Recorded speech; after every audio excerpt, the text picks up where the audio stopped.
It's me again, one more time.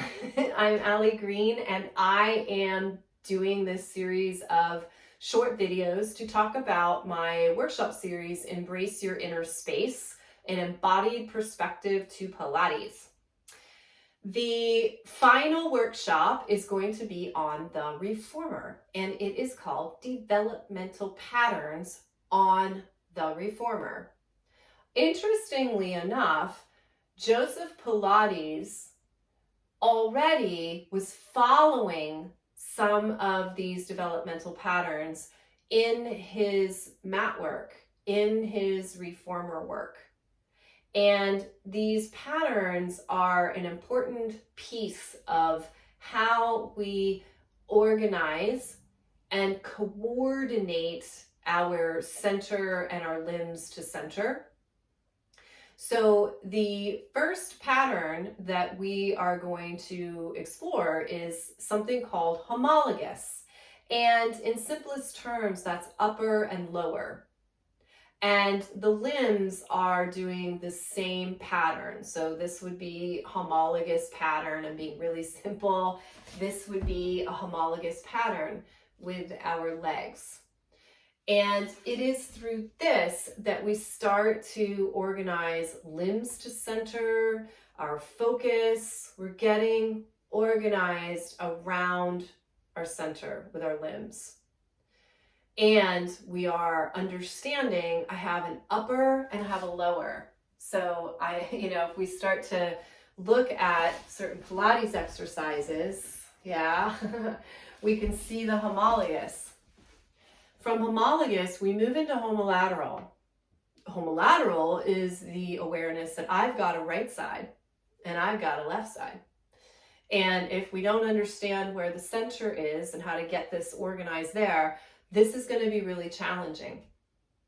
So we can see homolateral exercises, our side bends, our side kicks, all of that.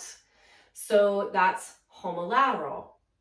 Then we move into the most complex, and that is our contralateral. So that is this cross patterning in the body. These are the diagonals that run through. These are the spirals.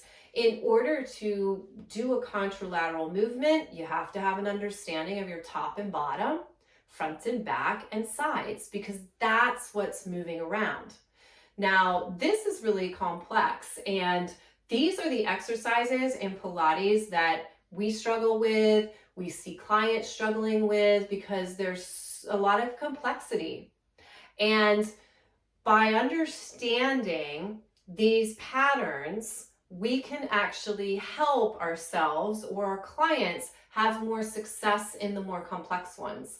And we could go through the muscle system and we could go through cueing, but we could actually learn how to sequence these patterns in order to build up, the foundation to get to the next one, And they never stop being an expression of themselves. So if we look at a really complex exercise, let's say on the reformer, we can look at, star, we could look at snake.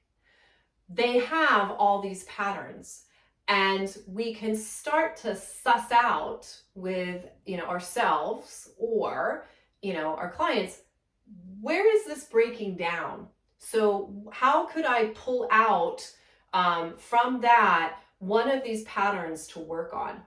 So it's just another way to look at things. Now, all of these patterns also have a psycho-emotional component to them.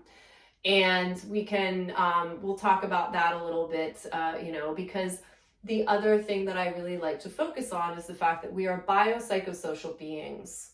So our belief systems, how we move, they're influenced by other things. It's like nothing that we do, nothing is like, where did that come from? We might say that, right? And be like, I don't know why I'm doing that. But there's always an answer.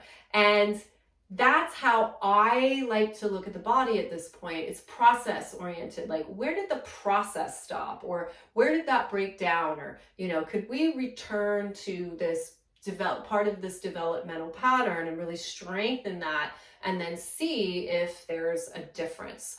So that is going to be the developmental patterns on the reformer. We're going to do some fun stuff, and then we're also going to just go right to that real traditional reformer work, because we don't need to reinvent the wheel. This is really about going deeper into our practice, deeper into ourselves.